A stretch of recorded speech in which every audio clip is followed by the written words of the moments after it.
If I had never played in that summer league game, I never would have gone to Boston University. And if I had never gone to Boston University, I never would have ended up playing on the U.S. Olympic team. Not every day is a great day. Sometimes things don't work out the way you want them to work out. There are a lot of important values in life, and the most important one is respect. And we skated that night because of three things. He said to us, if you don't respect yourself, you won't be successful. All of a sudden, Herb calls me into the back area, and he says, Mike, I just got a call from President Carter, and they are sending Air Force One tomorrow morning at 6:30 in the morning to take you guys to the White House. Other than being a police officer, a firefighter, or somebody in the military, there's no greater feeling than putting on a USA jersey. Sure. Oh. Thank you. Thank you very much. All right, sit down. Thank you. Wow, you people were born when I played. Some of you. I told Mr. Mike Eruzione that if we had the opportunity to have Bruce Springsteen, Taylor Swift, or Beyonce, you guys would prefer him. Was I telling the truth? If yes, say yes. I'd rather see me than those three as well. So Mike, it is such an honor and privilege to have you here today. But before we get started, we wanted to share a couple thank yous. And you met Nicole Tink Maiello back there. So she's going to read a couple thank yous that we prepared for you, for being here, and for who and what you are in the world. Would that be okay with you? That's fine. Thank you very much. Tink, are you ready? Absolutely. Mr. Eruzione, on behalf of Unblinded, our certification partners, Unblinded Elite, the entire Unblinded ecosystem, my co-founders and leaders, Sean Callagy, myself, and all of our loved ones would like to thank you for a few things. Thank you for being here. Thank you, Mr. Eruzione, for making the trip to Long Beach Island to be with us at this Unblinded immersion. Your very presence here is a privilege and a gift. Thank you and your team for your voice. Thank you and your teammates for choosing not only to win that game, but to carry a message of belief and possibility into the world for decades since. Thank you for the ordinary becoming extraordinary. Thank you for reminding us that ordinary people, through vision, courage, and relentless effort, can do the most extraordinary things. Thank you for standing in the fire. Thank you, and thank you to Coach Herb Brooks for braving the rivalries, the conflict, the pressure, and showing us all that greatness is born in the fire. Thank you and your team for carrying a nation. Thank you, Mr. Eruzione, and your entire 1980 U.S. Olympic hockey team for carrying the spirit of America on your shoulders in the darkest hour. Thank you for scoring the goal of belief. Thank you for putting that puck into the net against the Soviets, not just to win a game, but to ignite belief in a nation that had almost forgotten how to believe. Thank you and your brothers on the ice for proving possibility. Thank you for proving together that giants can fall and that impossibility is an illusion and that miracles are not fairy tales, but lived reality. Thank you for reshaping history. Thank you and your teammates for a victory that became more than a medal, a moment that shifted the psychology of America and helped open the door to a new future for America and the world. Thank you for embodying team. Thank you for showing the world that legacy isn't written by one hero alone, but by a band of brothers who believed in each other when no one else did. Thank you for your humility. Thank you for staying grounded, blue collar, integrous, and humble when the world put you on its grandest stage. That humility is more powerful than any goal ever could be. Thank you for your legacy.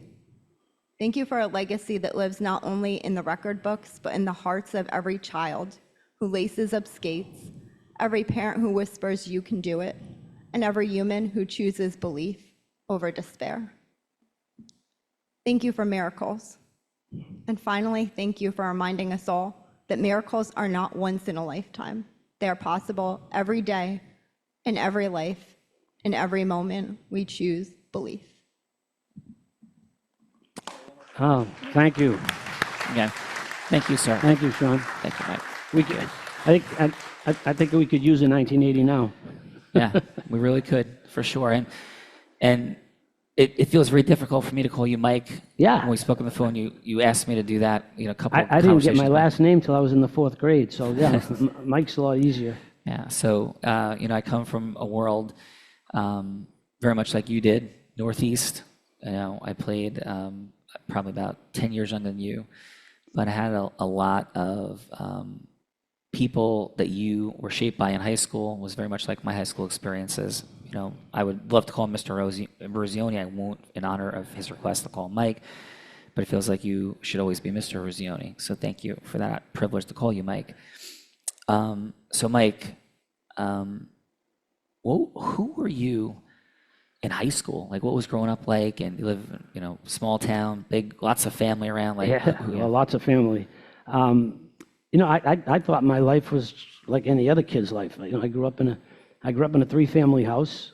We lived in the 2nd floor. I have 4 sisters and a brother. This kind of gets a little crazy. Upstairs was my mother's brother, who married my father's sister. Told you it was going to get crazy. And there were 5 kids in that family. And my father's other sister lived on the 1st floor. And there were 4 in that family. So I grew up in a house of about 15 kids. And understood the importance of hard work. I learned at a young age how important it was to be a good person, be a good brother, be a good friend, be a good neighbor. Values that my mother and father taught me. As a kid growing up in this 3-family, I thought everybody lived in a 3-family. I mean, I didn't know people had their own homes. And as fast forward, my wife grew up 4 houses from me, and she's one of 13 kids. Wow. And I lived next door to the house I grew up in. And my son lives directly behind me. My daughter lives down the street. And my other son, he moved to Connecticut a few years ago because she wanted to be near her family. And I said to her, who moves to be with their family? So as we talked about earlier, and I have seven grandkids now, which is kind of fun. Watching them play hockey, football, lacrosse. They're all at that. The oldest is 12, the youngest is 18 months. But again, back to my childhood growing up is just, you worked. I caddied as a kid. My dad worked 3 jobs. My mother stayed home and took care of 6 kids. There wasn't a lot of money in the house, but there was a lot of love. There was a lot of support. And that's kind of how I grew up. Sports was your vehicle. I played football. I played baseball. Probably played more baseball than anything. And hockey was something you did in the wintertime. It got cold, you went and played hockey because your friends played. I remember wanting to play hockey because my friends played, but I didn't have any ice skates. My parents didn't have enough money to go buy me ice skates if it wasn't something I wanted to show them I wanted to do. And they used to freeze the tennis courts down the street from where I lived. And in those days, you could go down the tennis courts by yourself, too. You didn't have to have a police escort. And not everybody got a trophy. You just showed up. And I remember wanting to play hockey because my friends played, but I didn't have any ice skates. But my sister had these white figure skates. And I fit into her white figure skates. And I'd get the white figure skates, and down the hill I'd go on the tennis courts and learn to skate or try to skate. And hockey's a macho kind of game. And not only was I in white figure skates, but she had these blue pom-poms on her toes of her skates.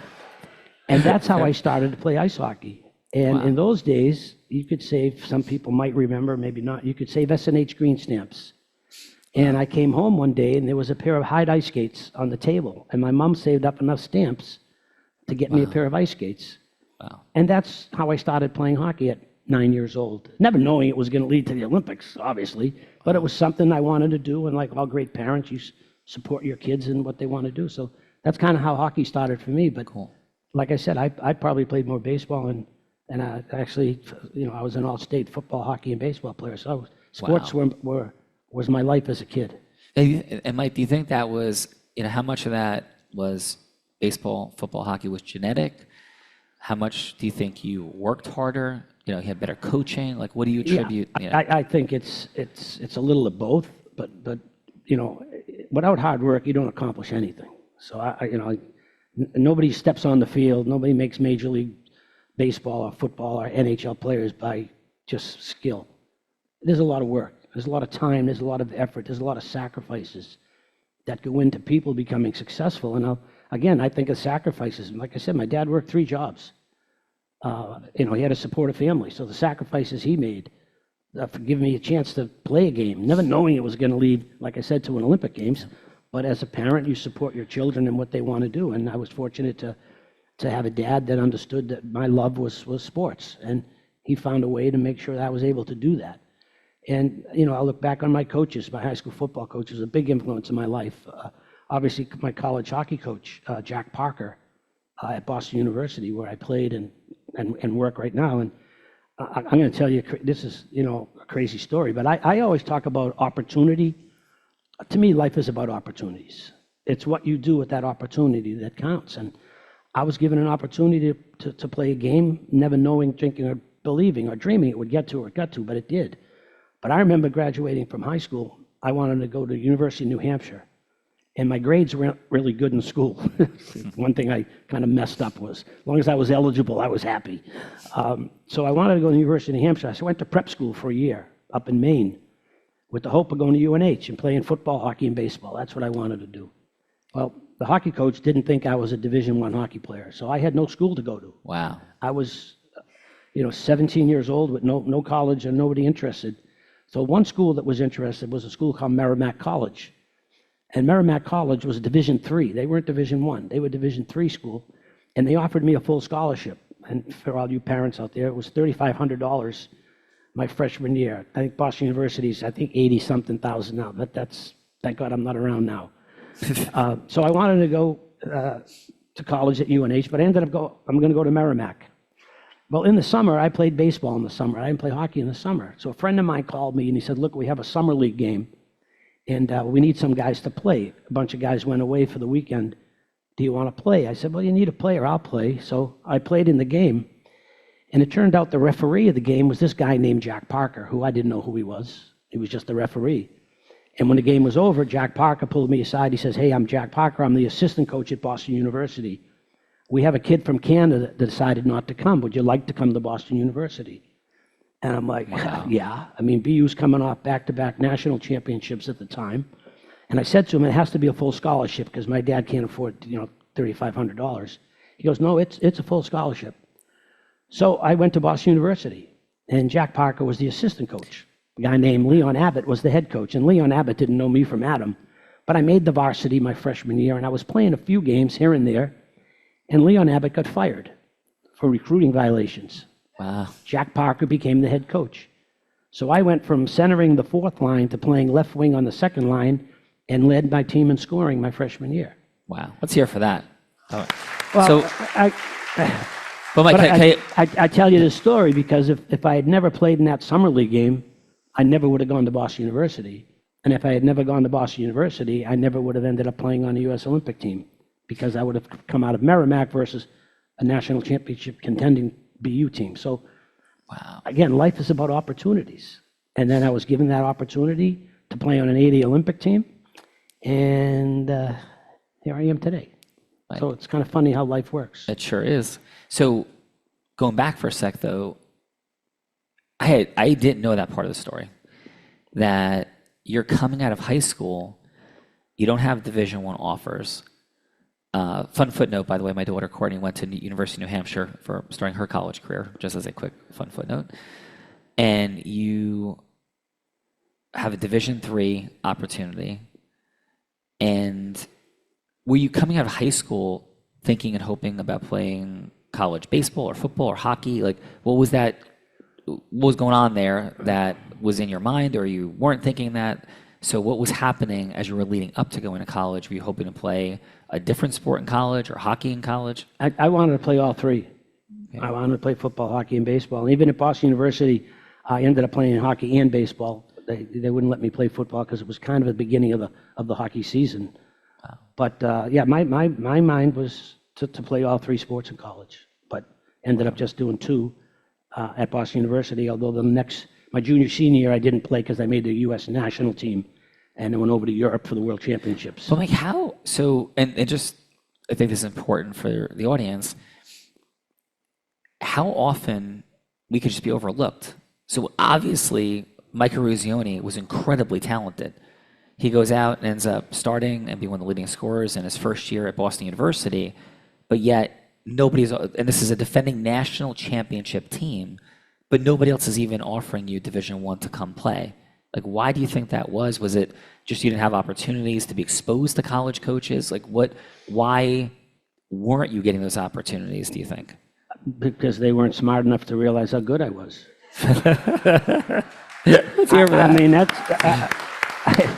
I'm, again, Sean, you and I know each other a little, but I'm not a real deep thinker. Right. I'm not that in depth on things. I just do things. Yeah. And I never thought about why they didn't like me. I thought I was pretty damn good. Yeah. So If you think he was pretty damn good, say yes. Yeah. No, but you guys missed, and I look at the college coaches that I played against these teams and say, you missed the boat. Yeah. And Boston University, 4 years, I graduated as the all-time leading scorer, which has since been passed because players today are a lot better than when I played. But, I've always been, the one thing I've always been is very confident in myself as an athlete and as a person. I was talking to a group of people the other day, and I'm kind of old school.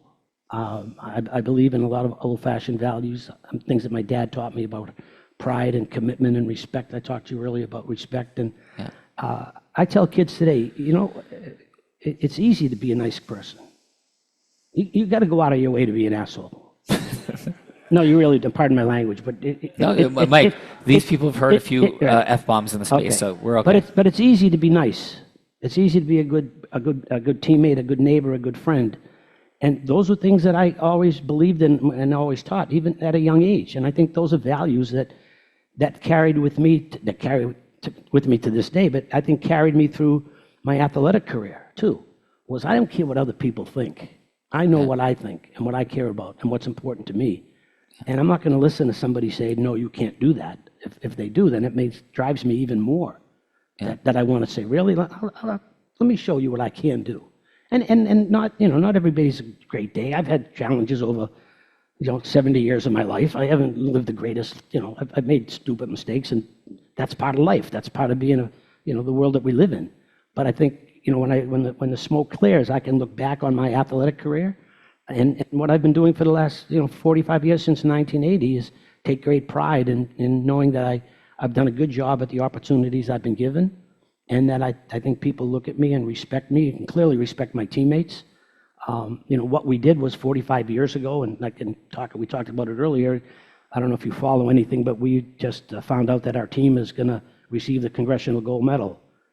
Which is the ultimate, which is, I think, the ultimate honor. It's not a sports award. It's not an ESPN award. This is from your country. This is, if you look at the recipients of it, it's, something my teammates and I take incredible pride in, because our game was more than a hockey game. We didn't know it at the time, but realized that it was a moment that's why I said earlier that touched the lives of a lot of people. In 1979, 1980, we were looking for something to feel good about, the hostages, the gas lines, inflation, and all of a sudden we come along, and I've said this, and I'll say this till the day I die, other than being a police officer, a firefighter, or somebody in the military, there's no greater feeling than putting on a USA jersey.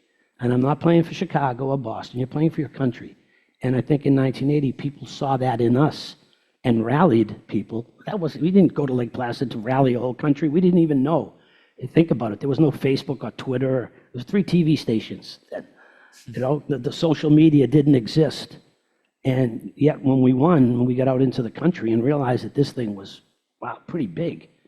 And I think, again, we take, even 45 years later, take great pride in knowing that people came together because of what our team was able to do. Not me, what our team was able to do, and showed the world that, if you believe in something and you're willing to work hard, you can accomplish it. And our team was that. Herb Brooks, our coach, used to call us a lunch pail, hard hat group of guys, because that's what we were. If you follow the backgrounds of my teammates, we all came from working class families, and we're all taught about the important values in life, and not just values in the sport of ice hockey. So, Mike, a couple quick things. So some of the things I love to think about are things, and it's exciting for me that you hadn't thought about that before, because one of the things about why coaches weren't seeing you, because one of the things we talk about here is how do we create the opportunities to be seen. So when you ended up being asked by a friend, hey, would you like to come play in this game? That was an incredible blessing, and you seized that opportunity, hearing you loudly and clearly. But sometimes you don't get that phone call and have the same opportunity. You didn't know it was an opportunity, but you were seizing all the opportunity. But if I could, do you think that, at that time, because today I know that this is part of your world, there's all these showcases and club teams in every sport imaginable. It was a different world then, right? In the 1970s, was there anything out there? Was it just like your college coach, your high school coach was going to be talking to college coaches, or were there any showcases? How broken was the talent assessment system of high school hockey at that time that you weren't seeing? I mean, do you think it was just all these college coaches making bad choices about not seeing you, or they just never even knew you existed because there's no social media, no showcases, No, there were no showcases. You played in your hometown. I played in where I live now. I played in Winthrop. I played Pee Wee hockey. I played youth hockey. I played high school hockey. I played bantam hockey. There were no all-star teams. There were no travel teams. Today, it's crazy today.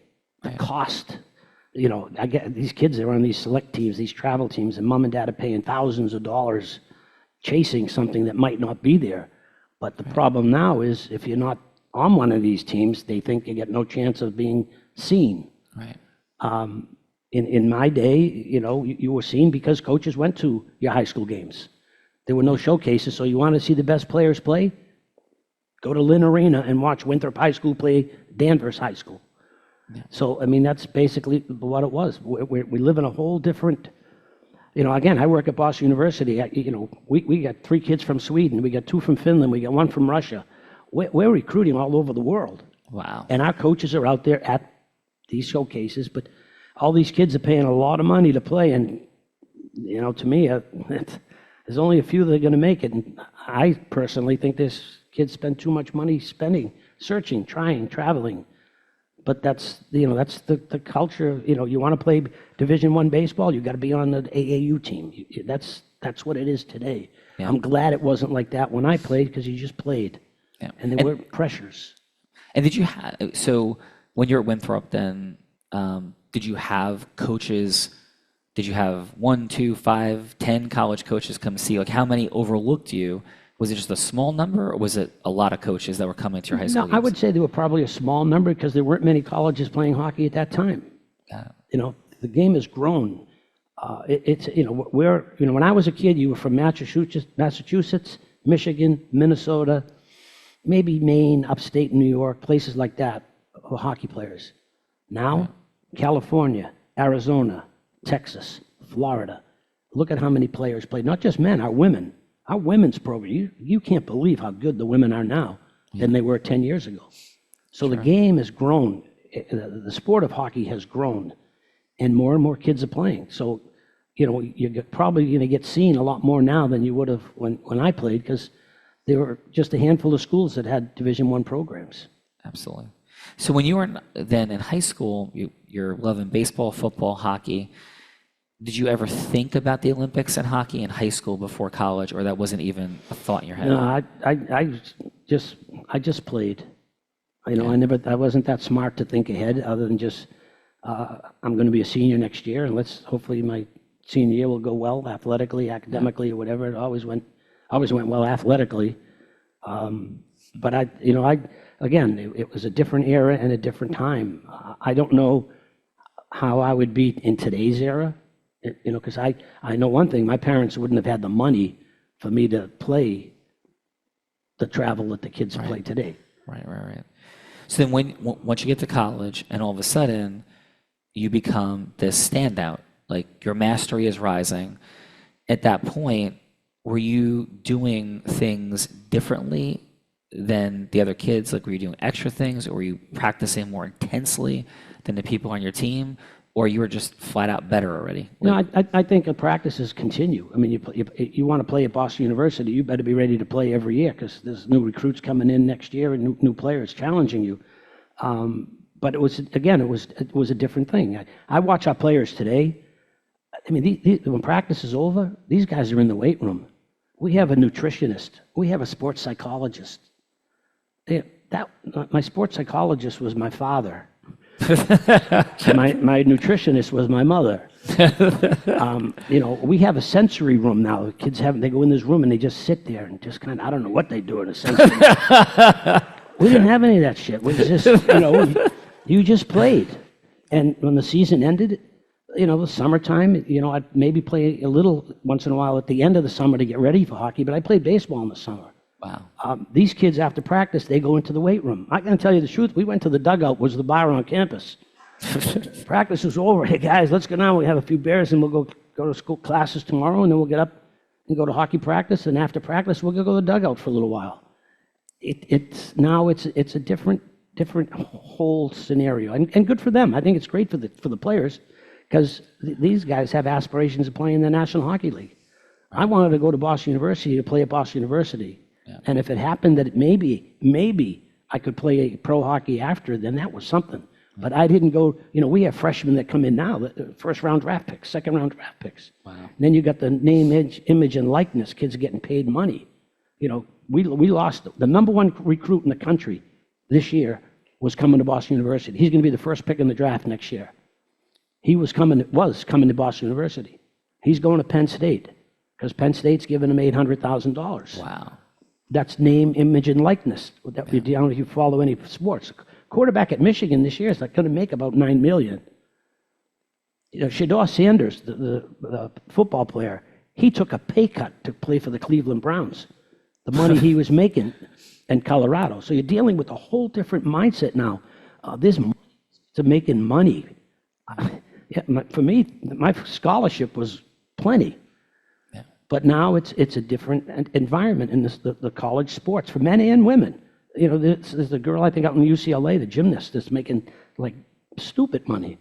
But that's the arena we're in now that was never there when I played. When I played, you just played. Yeah. So when you're just playing and you're at BU and you're obviously just standing out, scoring goals, leading the team on the way to breaking the scoring record, at any point you're just playing, you're focusing. Do you remember when the first time you ever thought or heard of the Olympics in hockey? Like when did that come into your mind? Okay, again, crazy story. I got asked to play in the 1976 team, Olympic team. Wow. And I did not want to leave Boston University. In those days, you'd leave your school right before the Olympics and you'd go play. In our case, we trained for 6 months, so it was a whole different mindset in 1980 than it was in 76. So I had a chance to play in 76, and that was the year I thought we were going to win the national championship. I was a junior at Boston University and decided I was going to stay at BU. The games were in Innsbruck. And I think the U.S. team came in 4th or 5th. So I missed that and passed that opportunity up. So again, I talk about how my life turned and things in your life that happen. So I graduated from Boston University in 1977, and the New York Rangers, they owned my rights. They drafted me. I was a second-round draft pick of the New York Rangers. So when the season ended, BU ended, that summer I was getting ready to go to camp with the New York Rangers. So I went to camp with the New York Rangers, and I had a really good camp. And a guy named John Ferguson was the general manager of the New York Rangers.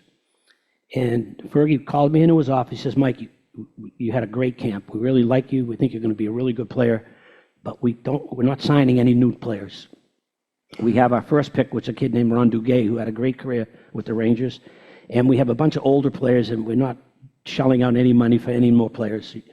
But we want to keep you in our system. So they sent me to Toledo, Ohio, and I played for a team called the Toledo Gold Diggers. Anybody seen the movie Slapshot? Yes. That's where I was. You played for the team from Slapshot? That was the league. Oh, okay. Wow. Ogie Oglethorpe, remember him? Yes. He was on our team in Toledo for a week, and then he got traded. But anyway, oh my God. So I go to camp. I get sent to Toledo, the New York Rangers, number 2 farm team. But I didn't have an NHL contract. It was a minor league contract. So I got paid every 2 weeks by the Gold Diggers. I made $4,000 my first year in Toledo. I led our team in scoring. I was Rookie of the Year. I'm going to sign with the New York Rangers. John Ferguson got fired. A guy named Fred Sherrow, who used to be with the Philadelphia Flyers, he becomes the general manager of the New York Rangers. And he calls my agent and says, look, Mike's free to do what he wants to do. We're not signing Mike. We know he had a great year, but we're going in a different direction. Wow. So here I am in limbo. What am I going to do? So I go back to Toledo to stay an amateur, hoping to get invited to try out for the '80 Olympic team. So I go back to Toledo. They gave me $8,000 and a van because I didn't have a vehicle when I played there. So I had a van and I got $4,000 raise, but I still got paid every 2 weeks. I could get traded tomorrow. No NHL contract, which kept me as an amateur, which gave me the opportunity, if I did get, to try out for the '80 Olympic team. So I go back to Toledo. That summer, I got a call from Herb Brooks inviting me to try out for the '80 Olympic team. So I go to the tryouts, I make the team, and here I am today. That's If John Ferguson never got fired, I would have signed with the New York Rangers, and I would have been considered a pro. Wow. And not given an opportunity to play on the '80 Olympic team. So there are two moments in my life about opportunity. One in high school, and second when the Rangers decided to let me go and do what I wanted to do, and the best decision that ever happened. Wow. And then the Olympic Games, and then, we win, and then a couple of NHL teams wanted to sign me to pro contracts, and I decided it was time to move on and do something else in my life, and I was going to coach and teach, and then found out that this event was bigger than we could have imagined.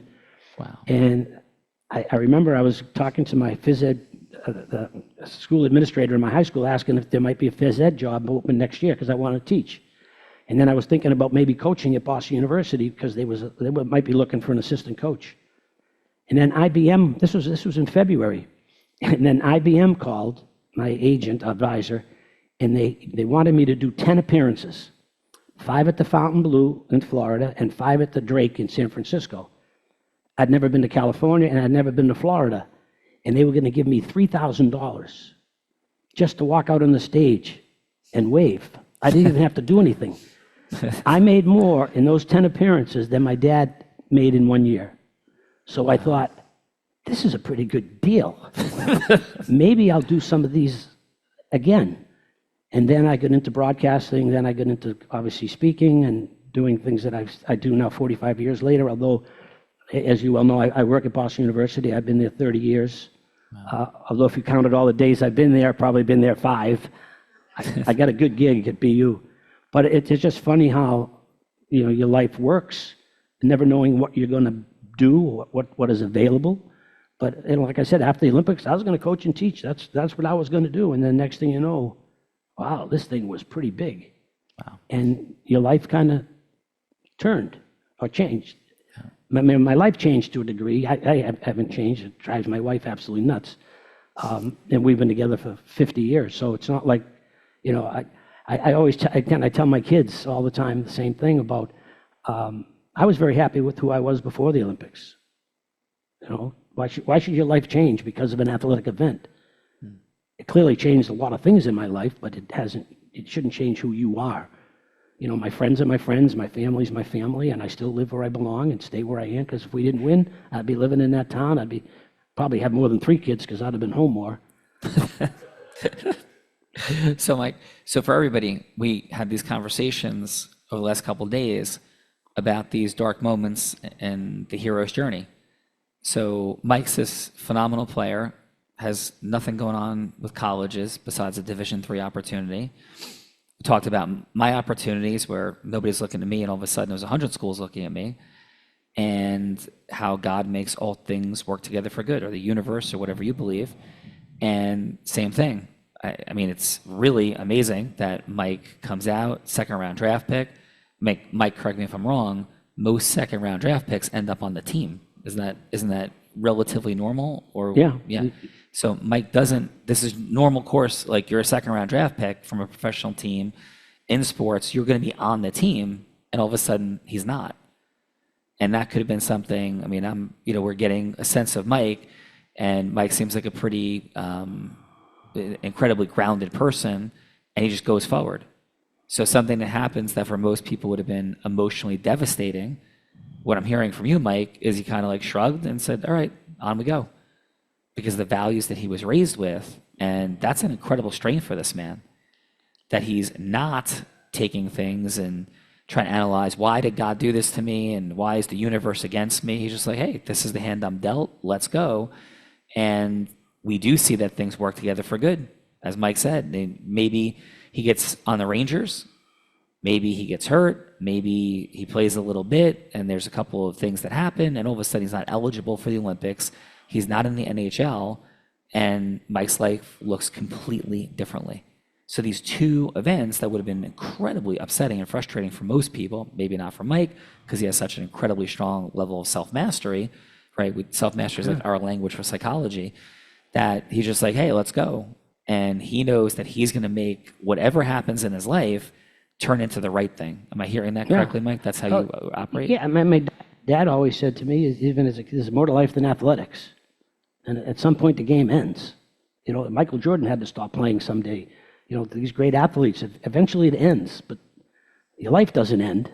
You know, just because I didn't play, you know, let's just say this, if I didn't go to Boston University, I'd still be happy with my life, whatever that was, because that's the direction I was going to go in. I'm always very positive and very upbeat.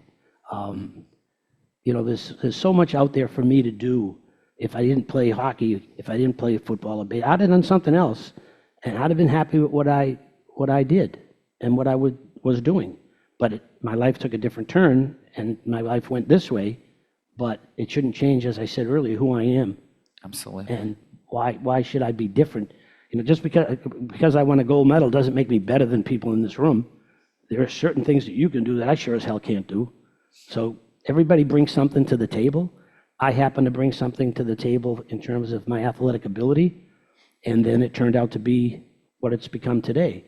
Yeah. But I think for me, like I said, if we didn't win, I'd be living in my hometown, I'd be married to the same girl, I'd be coaching and teaching, and that's just the way it was going to be. That's the way it was going to be. Yeah. So this is, and for everybody here, I want to really lock in on this, the lack of attachment that Mike has to the outcome. He shows up, he gives everything he's got, and then what happens, happens. And I'm inspired. I'm not only inspired. It's a really, we talk about the difference between inspiration and tools. You know, like, right, a hockey stick's a tool. How you use the hockey stick is, you know, part of your tool. And then you have psychology. And for me, what I'm clear about is I get more attached than Mike does. And I invite you to consider the same for yourself. So thank you, Mike, already for helping me, like, be a mirror for me. I'm like, yeah, I took things a lot harder than you did, you know, and that, you know, I had a strong psychology, not as strong as yours. As a high school athlete, as a college athlete, I almost played my way out of college baseball my sophomore year, pouting. I was, you know, runner for Ivy League Rookie of the Year my freshman year at Columbia, and the coach tried to change a few things, and I was quiet. I wasn't ever mouthy. I was very respectful, but I would pout more. I would take things more personally. I would be more upset about things. And what I'm hearing from you is it sounds like you didn't. And if I could ask, when the Rangers didn't sign you, did you spend, if you remember, did you spend, you know, the night getting upset, you go have a few beers, you call somebody, you're like, hey, F it, like, here I go? Or is it like a week were you upset at all? And if so, for how long? No, I was pissed off. Yeah. What do you mean you don't want to sign me? Look what I just did. But then again, hey, that's your decision. I'll go in a different direction. Yeah. Let's hear, I mean, again, how strong is that? But like, it's, right, yeah. Look, you know, Please. Not every day is a great day. Like I said, sometimes things don't go the way you want them to go. But what are you going to do? Pout? Quit? No, Well, I mean, most people do. Yeah. You don't. No, why? Right? If you pout and quit sometimes, say yes. Yes. So thank you. I mean, yeah, no, that's not in my, that was never in my vocabulary. And I think part of it is the way I grew up. You know, like I said, I saw my dad get up every morning and go to work, come home and go to work, come home and go to work. I saw my mother take care of 6 kids with no money. So quit isn't something that I've ever even thought about doing. I know I'm going to be successful at what I do, whatever it was I was going to do. Wow. So my mindset was, and again, that's my wife and I get into these discussions all the time. Why are you in such a good mood all the time?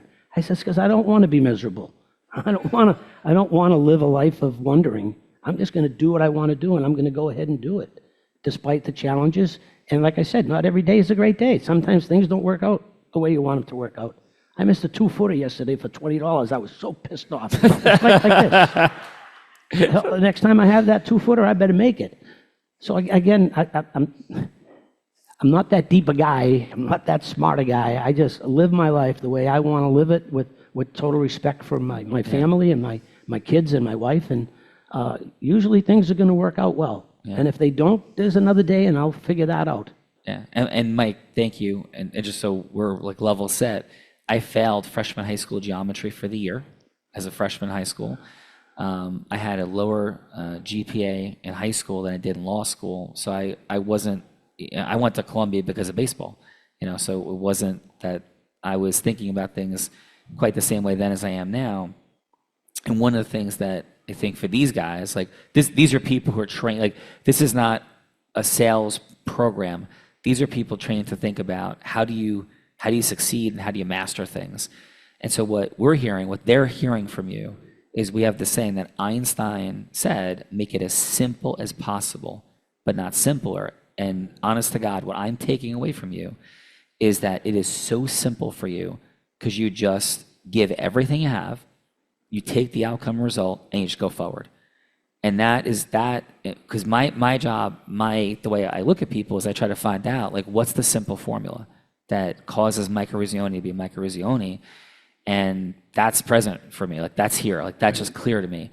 And while you're saying it as, just like it's easy, if you think it's not easy for you yet, say yes.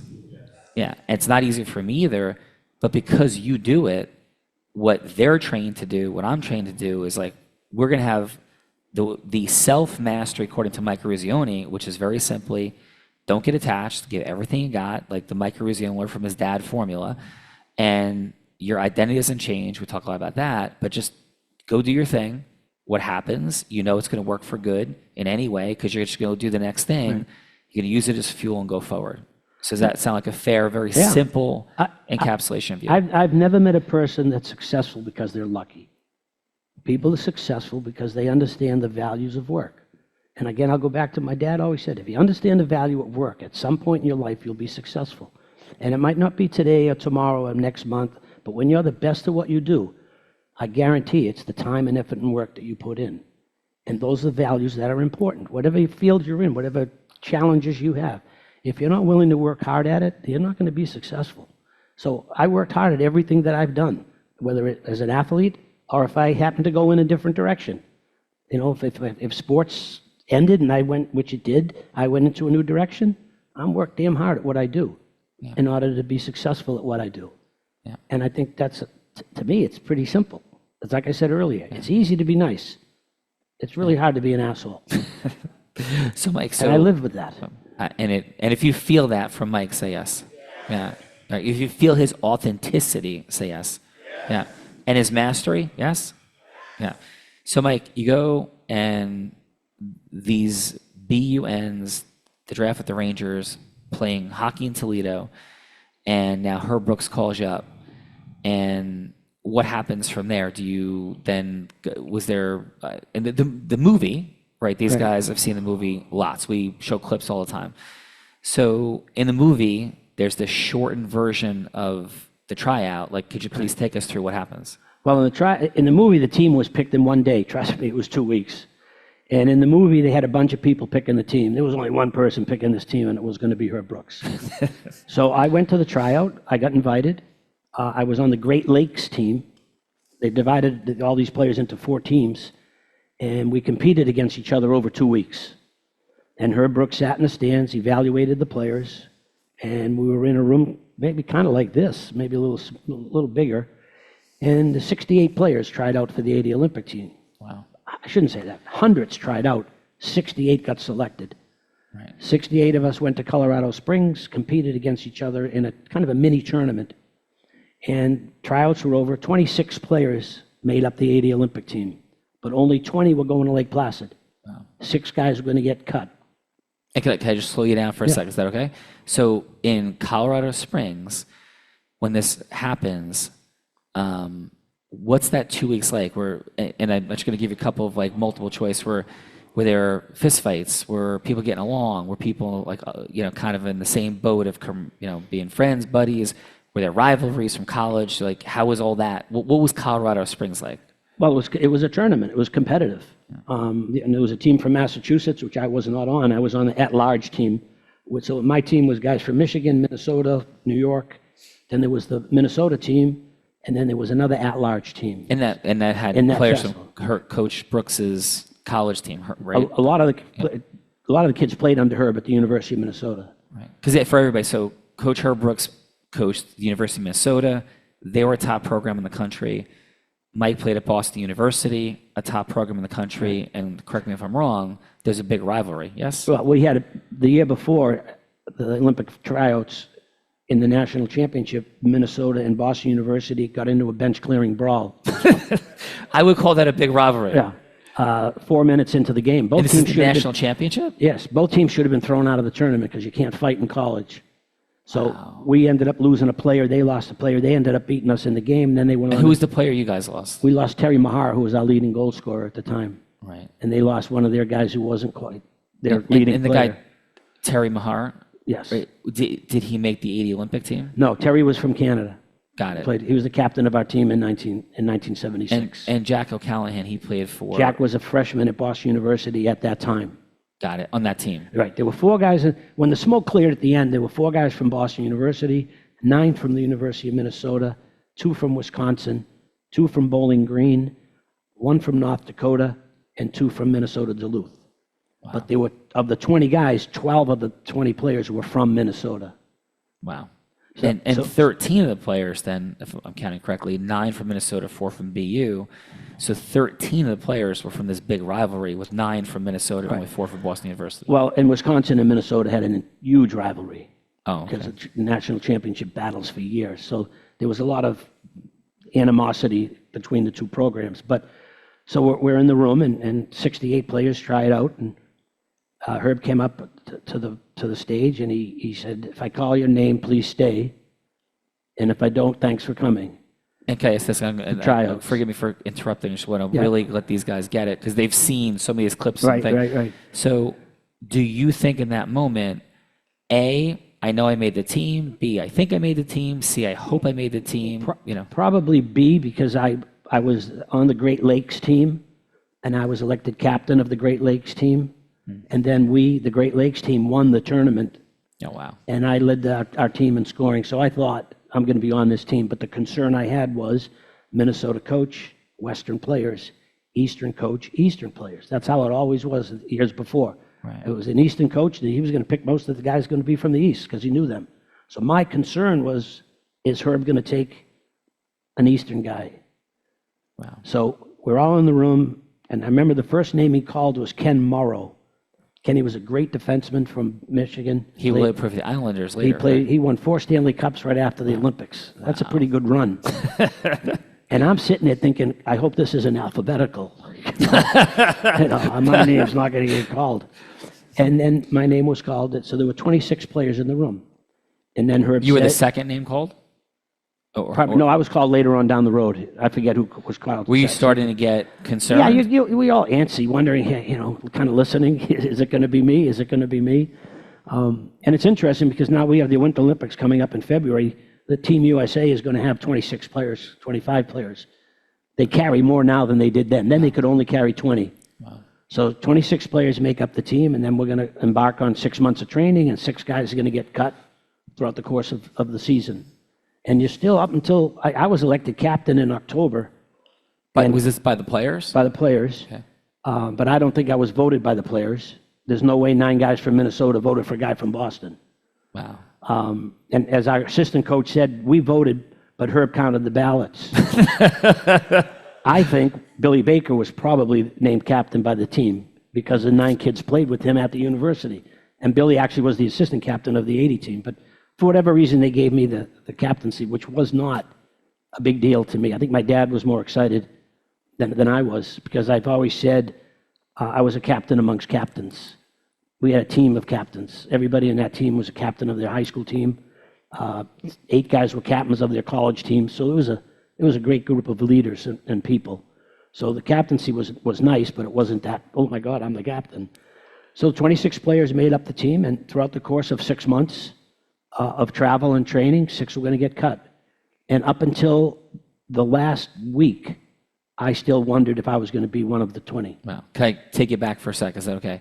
During Colorado Springs, that time, was Herb Brooks quiet and just watching and scouting, or was he already starting to be Coach Herb Brooks towards everybody? You know, he was Coach Brooks, and that's the way it was going to be. We were going to travel, play. I think we played 60 some odd games all around the country. Went to Europe for a month, played overseas. And then throughout the course of the 6 months, he evaluated all the players, and you know, he threatened to cut me 2 weeks before the Olympics. He said, "Look, you're just not doing it. I just don't know what I'm going to do." And I'm like, "Wait a minute, I'm the captain," and I'm thinking, well, he's the coach, and you know, and always, and it's even funnier. Years later, Herb would call my house, and this was before cell phones, and my wife would answer the phone, and she'd go, "It's Coach Brooks," and I'm like, "Oh shit." Here I am, I got 3 kids at home, and I'm worried he's going to yell at me. He was always in charge. Even when he threatened to cut me, I thought he would. And it was just the last kind of jab at me to get me going for whatever reason, I don't know, but he was a incredible mind kind of guy. He loved to get into people's heads and players' heads. And part of me said, he can't cut me, I'm the captain. And the other part said, you know, he just might. He's crazy enough to do it. Yeah. So when in the you guys get together, like the movie depicts a moment that Mike told me actually didn't happen. He didn't say, who do you play for? I play for Team USA. But there was a night of crazy skating. So Oh, yeah, we skated. Can you take us through that night? And if that was there a time the movie Miracle shows great division between the players. Was there that kind of division, or is that a little exaggerated, or what was it really like? And then how does that fit into the skating? The division was what they thought was going to happen once the team was picked. Everybody can the Minnesota and the Massachusetts guys get along? Can the Wisconsin, Minnesota guys get along? And we bonded right from the beginning. And I tell you that because anybody who's played hockey, you realize at a young age how important your teammates are. Hockey is the ultimate team sport. And you know how important, like I've said many times, Mark Johnson, who's from Wisconsin, was our best player. We don't win without Mark Johnson. But how good would Mark be if the right wing and the left wing and the defensemen and the coaches weren't doing their job? So we understood. Everybody had a job. Everybody had a role. Understand what your job is. Understand what your role is. And we, as a team, have an opportunity to be successful. That was the mindset from the beginning. Not everybody's going to be out on the power play. Not everybody's going to be out killing penalties. Everybody's got a job and a role. We do that, we'll be fine. To me, I've always said this, there's no better place to be, whether it's on a team or in business, when everybody that you're with has the same goals and objectives that you have. And our goals and objectives as a team was to be the best. Never knowing it was going to lead to a gold medal, but we knew in order for us to be successful, we had to believe in ourselves, but we had to believe in each other. And that's a great place to be. That's awesome. To go to practice every day knowing everybody's willing to sacrifice to be the best. And awesome. That was our mindset from the beginning. So the teams picked 26 guys. Then right before the Olympic Games, he cuts the last 2 players. Can I, the again night, The skating. The skating, yeah. Right. We played Norway, and the game ended in a 3-3 tie, and Herb wasn't very happy with the way we played. And Norway was not like a world power in hockey, No, we should be able to handle the Norwegians. They're not known for its hockey. And it ended in a 3-3 tie. And in the movie Miracle, they have the guys on the bench looking at the girls in the stands. Look at her. Trust me, that didn't happen. Okay? I told my wife that didn't happen. I said the guys from Minnesota were looking at the girls. I was not. But we did skate. We skated for an hour and a half. They shut the lights off in the building. We didn't go 20 at a time. We only went waves of 5 guys at a time. And only 15 of us dressed that night. The other 10 guys were in the stands. watching. So we did the Herbies for about an hour and a half. The game ended. The drill ended when Mark Johnson smashed a stick against the glass, and Herb said, if I hear another stick smash against the glass, you'll skate till you die. I say that one more time. What did Coach Brooks say? If I hear another stick smash against the glass, you'll skate till you die. That is called Zeus energy, ladies and gentlemen. Yes. Then they shut the lights off in the building, just had the electrical lights on, and we finished the skate, and he brought us in the locker room. This way again tomorrow, you're going to skate again. Well, we beat Norway 8-0 the next day. But I'm going to tell you why. I tell the story about why we skated. Please. It wasn't because we were looking at the girls in the stands. To me, this is the message from Herb was this. There are a lot of important values in life, and the most important one is respect. And we skated that night because of three things. He said to us, if you don't respect yourself, you won't be successful. If you don't respect your teammates, people that you work with, people that you associate yourself with, you will not be successful. And if you don't respect your competition, you will not be successful. We never made that mistake again. And now, I'll fast forward, we win the Olympic gold medal. We beat Finland. A lot of people don't know this. If we lose to Finland, we could have won no medal. There was a chance we could have come in fourth place. We beat Finland. We win the gold medal. We go back in the locker room. It is bedlam. Bedlam in the locker room. All our parents are in the locker room. You couldn't go anywhere in Lake Placid without your badge, with your name tag. To this day, how our parents got in the locker room, we have no idea. How my dad got in with a six-pack of beer, I have no idea. My dad was sitting waving at me like it was a high school game, and the locker room was the size of this here. It was so tiny.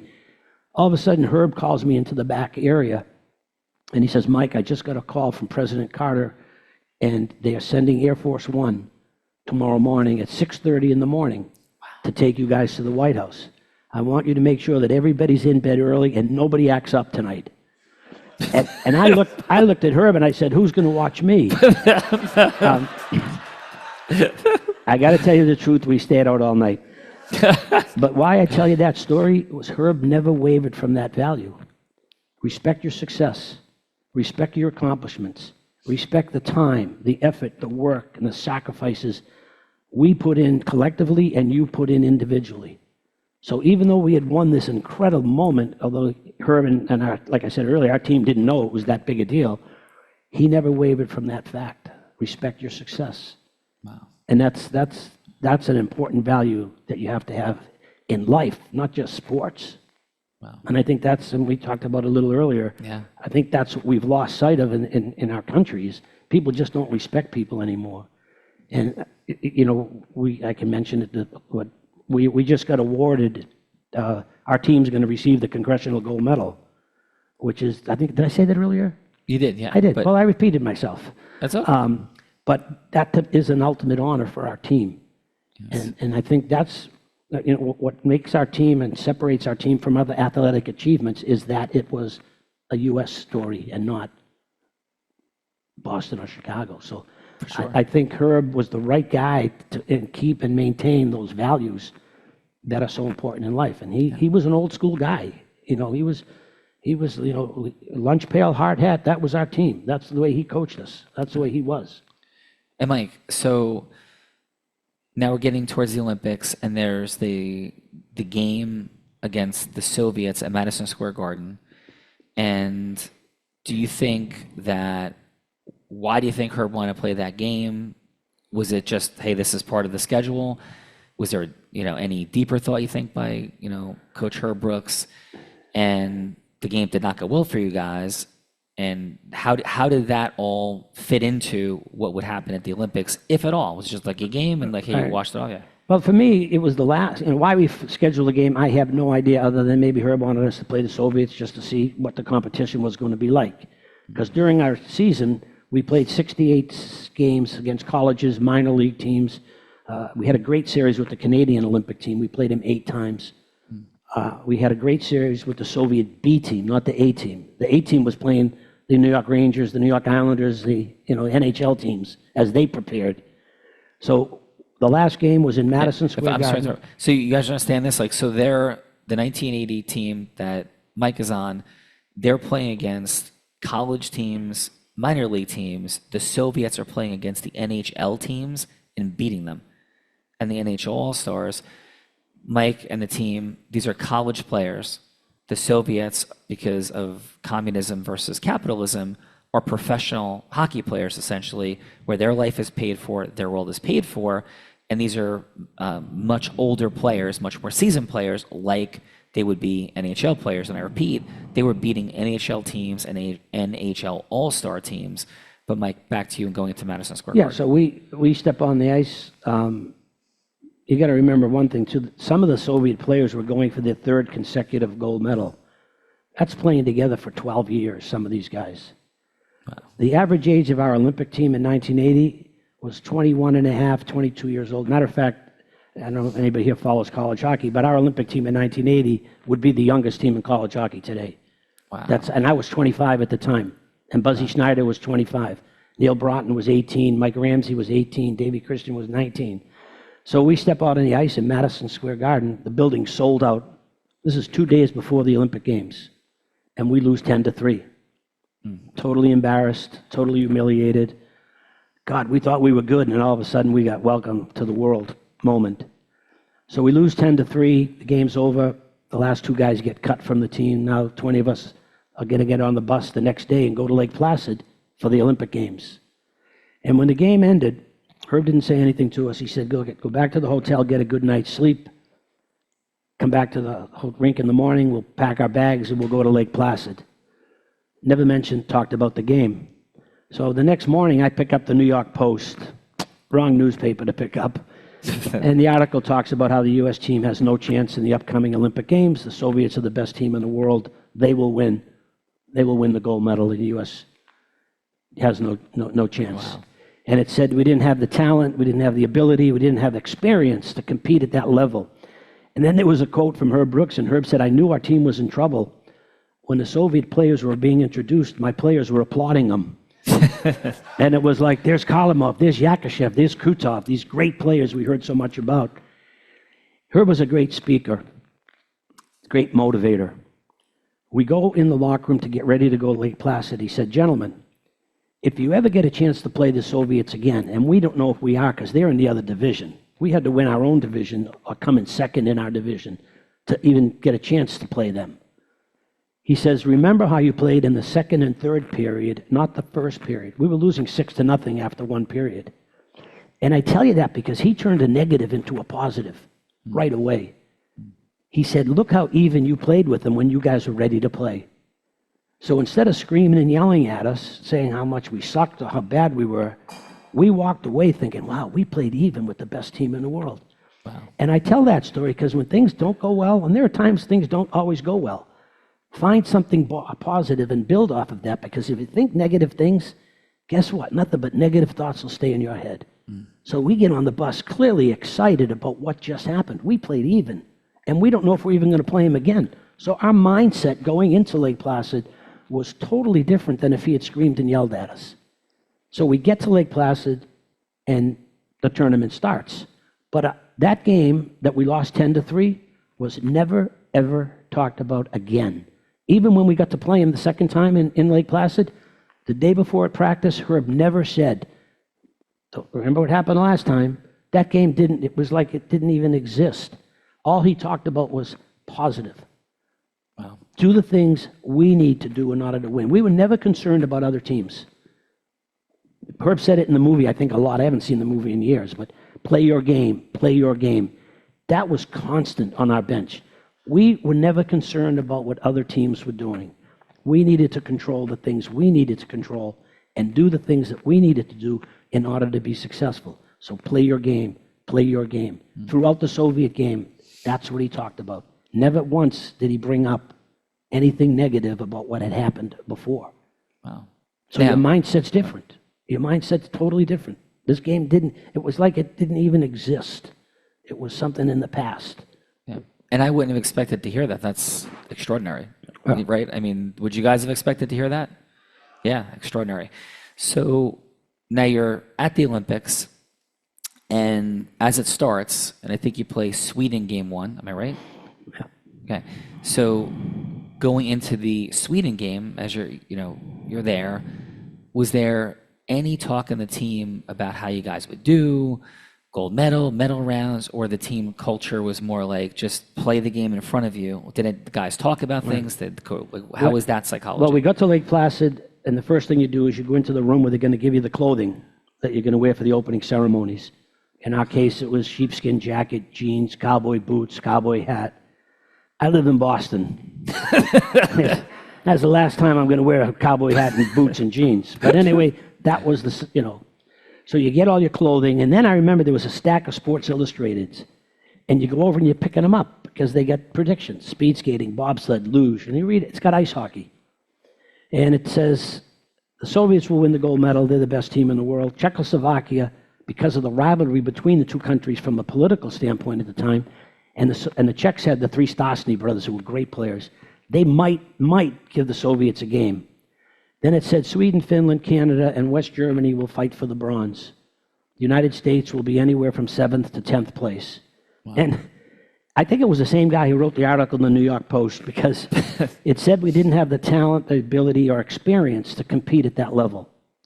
And I remember seeing it the second time. It reminded me of my high school football coach. My high school football coach told me that ability and a dime gets you a cup of coffee. And you think about it in your life, how many times we've all been around people with great ability and great talent and can't get the job done. Yeah. Right? It's like, no, I can take you all outside. I can measure how far you can run, how high you can jump. I can measure how much weight you can lift. But I can't measure heart. And I can't measure pride. And I can't measure commitment. And those are intangibles. I've said this: little things separate good teams from great teams, and little things separate good business from great business. Intangibles, hard work, qualities that our team had. So we open up the Olympic Games against Sweden, and there's nobody in the building at that time because the opening ceremonies were the next day. So the games hadn't officially started. And there were maybe 2,000 or 3,000 people in the stands. Billy Baker scores arguably the biggest goal of the Olympics with 28 seconds left to go. We tie Sweden 2-2. And it was a huge point because nobody thought we could beat Sweden. Yeah, and at the end of the game, sorry, Mike, yeah. So they're losing by a goal into the final minute, correct? 28 seconds. 28 seconds left. They're losing. If they lose this game, then basically there's no way you're going to make the medal round. Yeah, but right? it would have been really hard because that was a big point for us to get. Yeah. So we tie Sweden, we get a point. Next day is the opening ceremonies, which was incredible. Next day is Czechoslovakia, the only team that anybody thought could beat the Soviets, and we blow them out. We beat them 7-3. Wow. Now everybody's talking about the U.S. hockey team. You can't go anywhere. You can't talk to anybody. The good thing was there was no media. There was no Facebook and stuff like I told you earlier. So we didn't know what was being written. And we were in a little village in Lake Placid, which is about the size of this church. And, we beat them. Then we beat Norway. Then we beat Romania. Then we beat West Germany. And now we're in the medal round. That was our goal. Yeah. Get to the medal round. And as it turned out, we were second in our division because Sweden had a better goals for and goals against. So it's a crossover. Number 2 plays number 1. Obviously, number 1 on the other side was the Soviets. They were averaging 7 goals a game. They beat Japan 16-0 2 nights earlier. Wow. And we're going to play them. That's the deal. You're in the tournament. We got the next game is the Soviets, and now we'll play them. Yeah. And so the movie shows the pregame speech. I think when we had spoken a few months ago, you had mentioned, I think, that more of what Herb Brooks says in the movie in the Soviet pregame speech, he said in practice the day before. Right. Is that right? Right. The speech, when I saw the movie for the first time and I heard his speech, I went, holy shit, that's long. I don't remember him saying that. But I remember him saying, you were born to be a player. You were meant to be here. This moment is yours. Tonight is your night. But in the movie, they lengthened it because of what he talked about in practice the day before. They're ripe. They're ready to be beaten. If anybody can beat him, you guys can beat him. And went on and on and on about that. So I think they incorporated what he said the day before into the speech before the game. So and they show the wall in the game. Yeah. How did that build over was that a real thing that the wall and the letters? Yeah, we got telegrams. I mean, every day you'd get bags of telegrams from people all across the country. That's the only kind of way that we knew people were watching. But I remember we got a telegram from a lady in Texas, and I live in Boston. And all the telegram said was, beat those commie bastards. I swear to God, that's all it said. And I was like, wow, that's cool. So that went up on the wall. And a lot of telegrams would come to individual players, family, friends, and some just to the team in general. And it was a great way to spend, you come to practice and it'd be telegrams. You'd open up and read it and put it up on the wall. So we're walking out of the locker room onto the ice and that wall of telegrams were there. So we knew people were, watching from afar, but nowhere did we have an idea the world was watching the way they were. Yeah. So that was kind of motivating for us as a team. And then we went out and obviously beat the Soviets 4-3. And 2 days later, we had to play Finland. Yeah. Would it be okay if we watched a couple clips from the movie? Yeah. Hey, Tink, so maybe let's show the pregame talk, which is a combined talk from the day before in practice, and then, leading up to going on the ice. And we're ready to play that quickly, or does it take a minute? Just go on the mic, Tink. Just how long? What does that bring back, if anything, for you? Just the emotion in the locker room. See how quiet it was? Yeah. It was deadly quiet. Our locker room was never quiet. Guys would be eating hot dogs before the game. Neil Broughton, 18 years old, he'd have a slice of pizza before he go on the ice. And I'm sitting there going, how can he eat anything like that? But this game here, I remember how walking in the locker room, how deadly quiet it was. And I'm thinking, wow, we are focused and we are ready. Although I thought we were ready for every game we played, but never in the locker room was it quiet like that. Wow. And then I think the speech, as I said to you, a lot of that stuff he talked about the day before, that I'm sick and tired of the Soviets and everybody talking about them. Yeah. And I thought they did a great job of combining everything. Mm-hmm. And I think the music adds a little to it too. Yeah, and Kurt sure. Russell was, I told you, he was amazing as Herb Brooks, although friendlier in the movie. Well, let's hold it. That guy, this is something Mike said to me just a little while ago. Kurt Russell playing Herb Brooks, he said, was much softer and friendlier than what you saw in the movie. Like Herb's wife's in the movie, and I don't think I saw her once all year. I didn't even know what she looked like. but there's a couple of scenes in the movie that he smiles, and I'm like, that's not the guy that coaches me. So did you ever see Herb Brooks smile? Yeah, years later. Because I was a broadcaster for the New York Rangers when Herb was the head coach. So wow. I got to see a little, another side of Herb. Herb made a choice to coach our team that way. He was going to be it was good cop, bad cop. Craig Patrick, our assistant coach, was huge how important he was because Herb stayed away. He was an SOB. That's the way he was going to be. Partly because, again, all the Minnesota guys on the team, if Herb, favored the Minnesota guys, it would have created an unpleasant locker room. But the fact that he was a bitch to all of us and was a hard, demanding coach bonded us even more together because it was always us against him. We'll prove you wrong. Really, you're going to yell at Buzzy, then you're yelling at me. No. And we understood that he said many times, there's a method to my madness. But he did say after the Olympic Games, he would have loved to have been closer to that team, but choose not to be. Wow. And so he was sacrificing what he wanted emotionally for himself for some greater outcome. Yes? Okay. And we'll get to, are we ready for the come out to the game, Tink? Okay. So we'll go there in one sec. And so just in a little bit of fun, were there any moments where he just did something totally crazy and insane?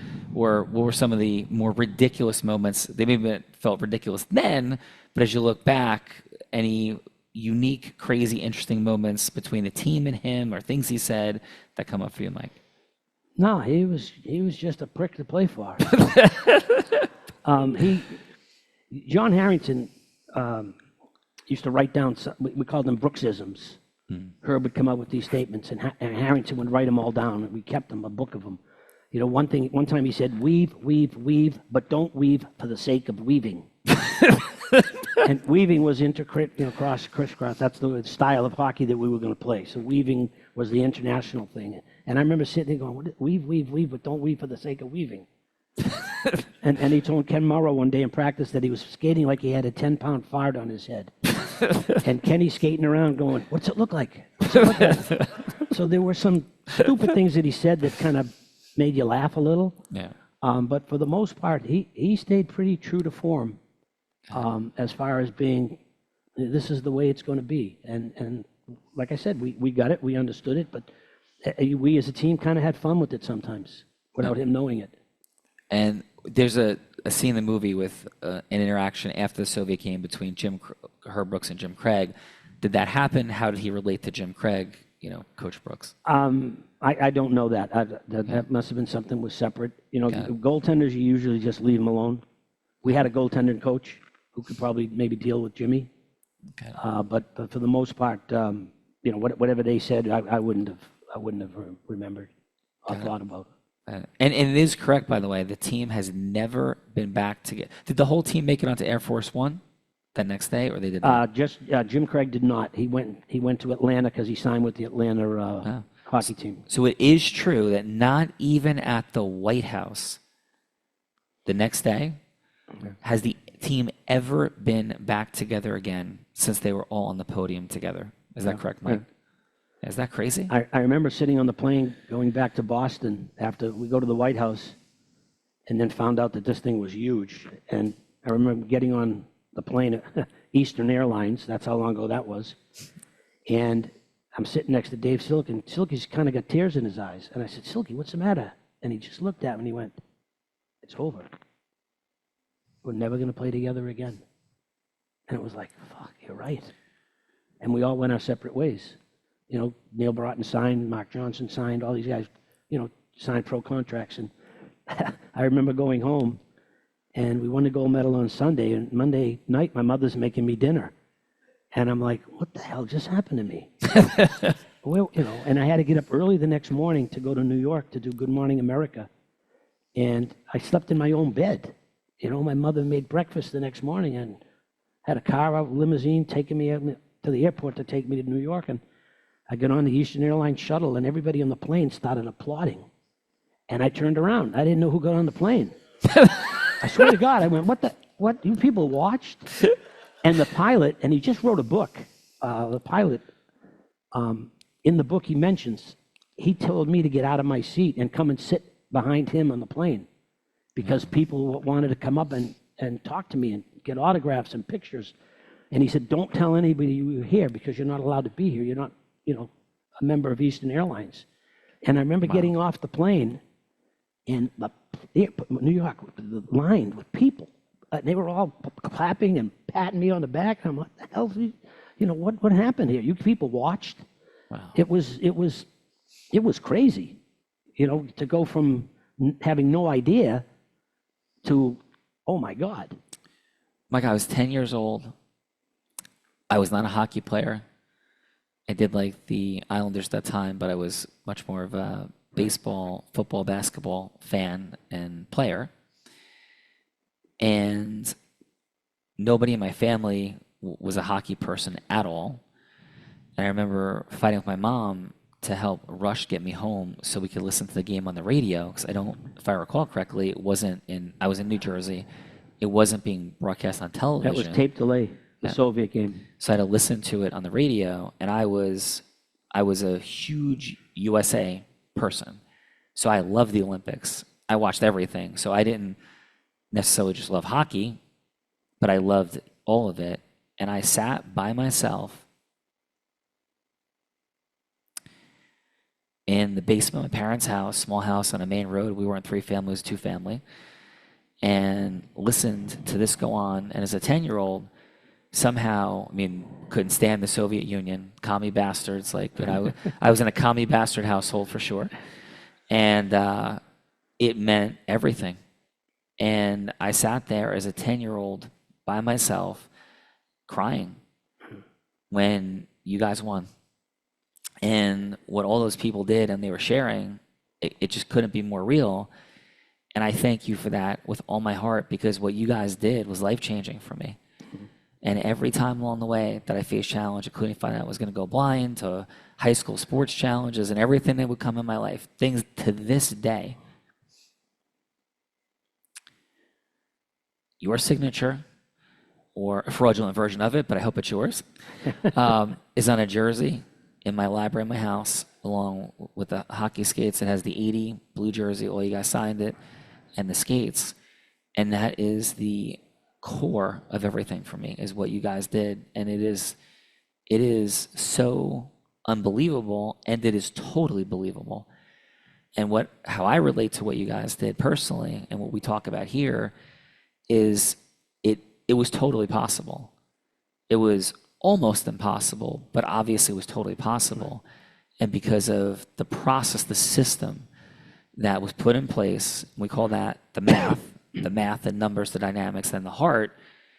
Coach Herbrooks put that together. You as captain was such an incredible leader amongst leaders, as you always say, all these leaders. And you really did do something that was virtually impossible, that changed the course of human history. And it's so unbelievable. And remember, Mr. Mike Eruzione isn't on television, he's not in movies, he's not on social media, but he's at the Seashell today. And what happened? Oh, somebody recognized me. And then what happened? Then they wanted to take pictures. Then they wanted autographs. Then they started chanting USA, USA. And I'm like, I just wanted a drink. And it was, who's going to recognize me here? And, so I finished my drink and picked some pictures and signed some autographs and left my drink at the bar. I'm still pissed off. We'll get you a few drinks. Oh, for I'm sure. going to get a few later.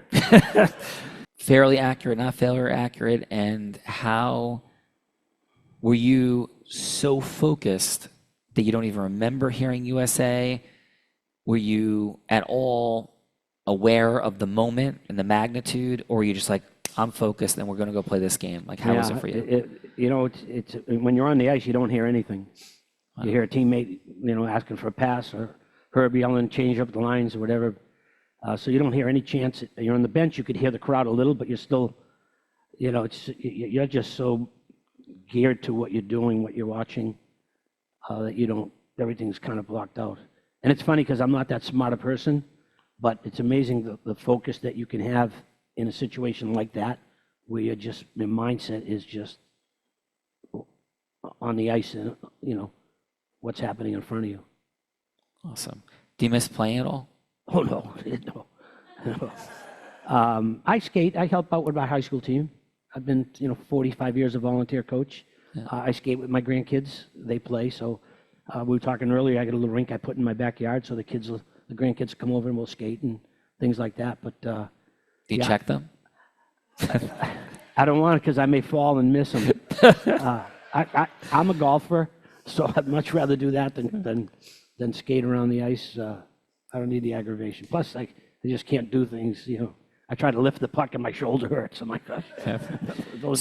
So quick fun fact, and we're going to then go to the next spot. The game is tied 3-3, and I don't know, some guy scores a goal that puts the USA up 4-3. So maybe we'll go there next.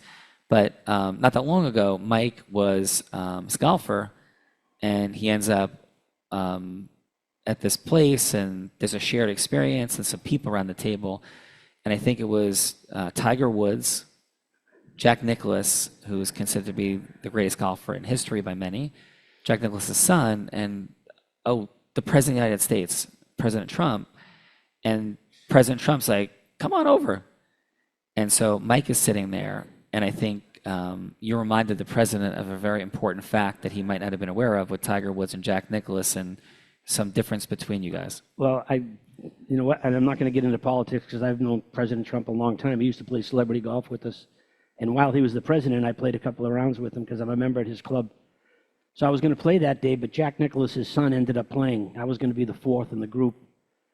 So they'd done golfing, and I was sitting at a table, and the president called me over and sit down, and we're just talking back and forth about this and that. And I looked at the president, and I said, hey, boss, I said, there's a lot of majors between these two guys, but I'm the only gold medalist at the table. Let's hear for that. And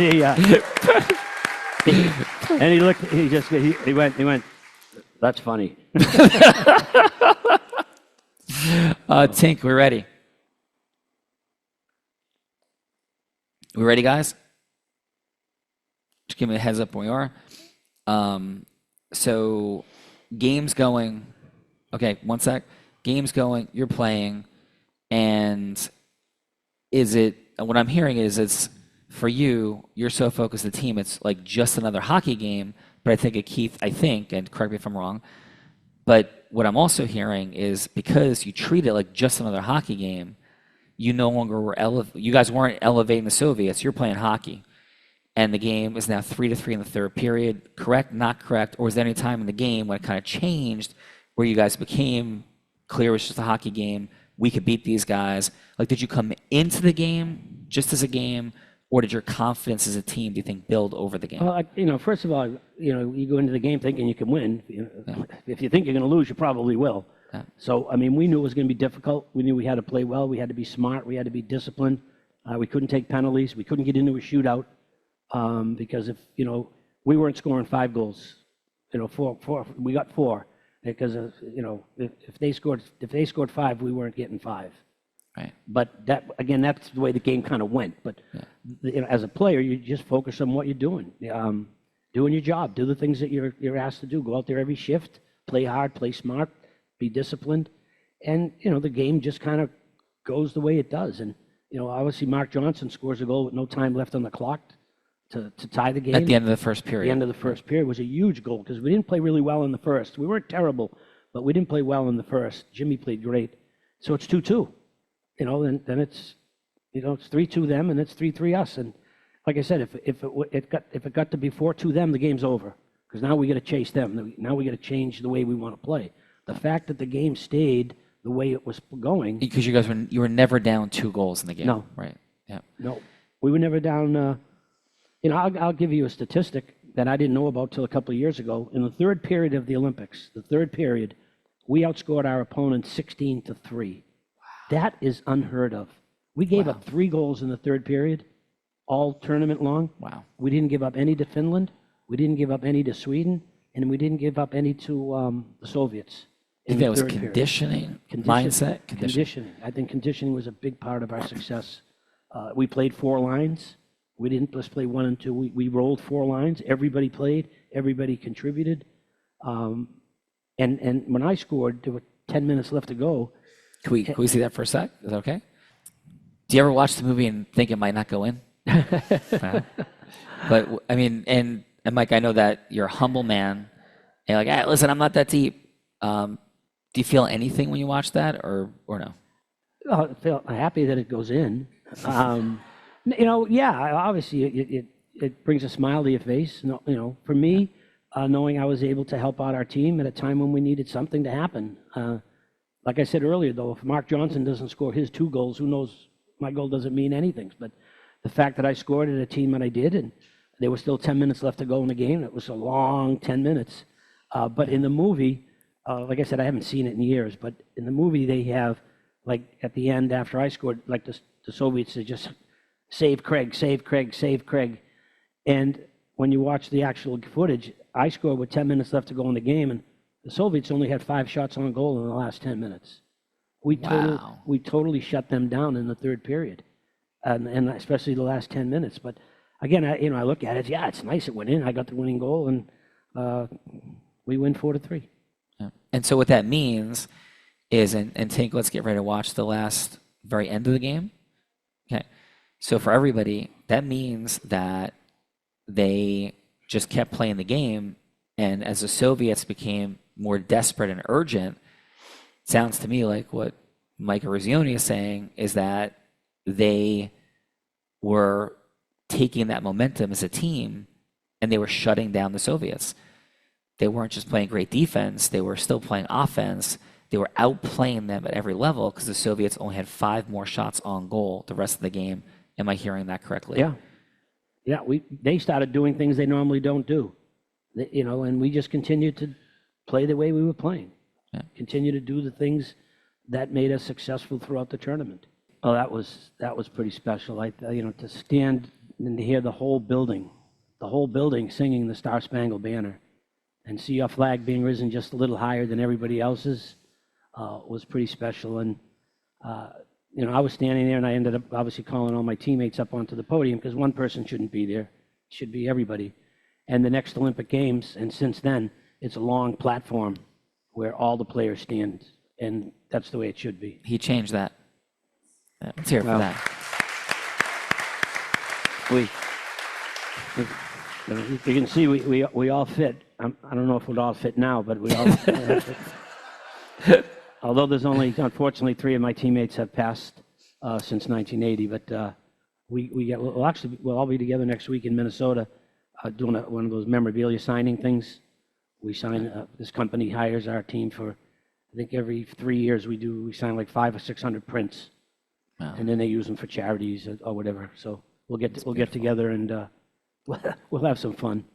And they have a Netflix show. You're in Lake Placid. What's going on? Netflix special should be coming out in January or February. They finished that. They interviewed all of us. All of us went back to Lake Placid, which was kind of fun. And it's kind of typical Hollywood or whatever. So Netflix comes to my hometown, and they kind of walked around with me and talked to people. And I don't know what's going to end up on the editing floor or not the editing floor, but they interviewed my wife, and my wife doesn't say anything. She's very quiet and very shy. So they said, "Can we talk to her?" I said, "Yeah, you can talk to her. You're not going to get much out of her." So she was sitting there, and the guy looked at my wife, and he said, "When Mike was elected captain of the team, and he called you and told you, what did you think? What did he say?" And she looks and goes, "Call me? You think he called me? He didn't call me. He called his friends and his father. I'm the last person he called."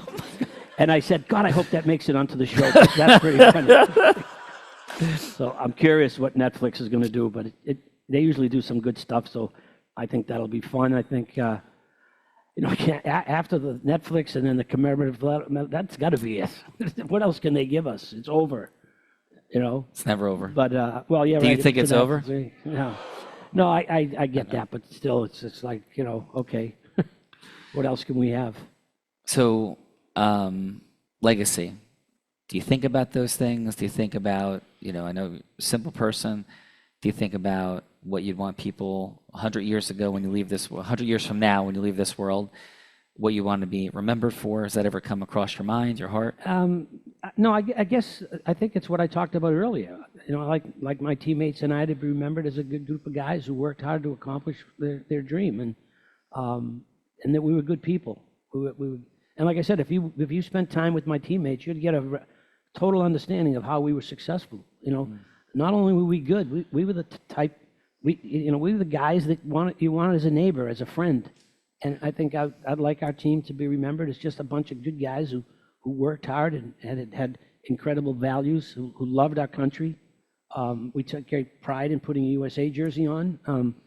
And I think we, represented our country the way that I think people in this country were proud of, and our team wanted to be remembered for that.